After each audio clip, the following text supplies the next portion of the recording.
Patay ang magtiayon sa General Santos City human gipamusil samtang nagkaon sa ilang karinderya kagahapon.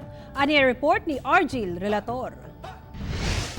Patay nang nagbuyod sa salog sulod sa ilang karinderya sa Diversion Road, Barangay Mabuhay, General Santos City kining magtiayong nailhang. Sila Jose Becerra alias Jojo Putput, 40 anyos, ug Erlene Becerra, 33 anyos.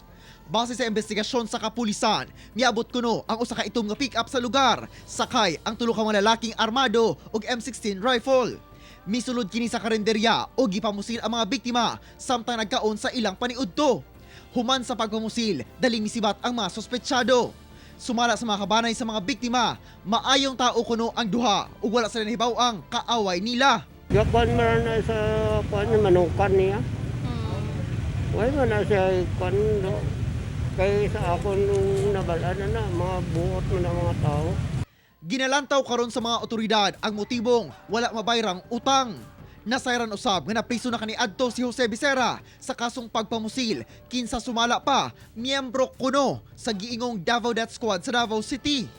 Wala pa'y pahayag ang kapulisan sa panghitabo parayon pa ang ilang investigasyon sa krimen.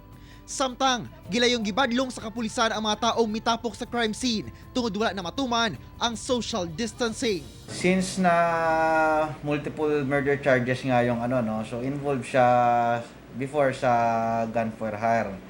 Ngayon tinitingnan natin if baka involved din siya sa mga recent na shooting incidents natin dito sa area, but of course kailangan natin ng ebidensya. Ako si Argil Relator para sa One Mindanao.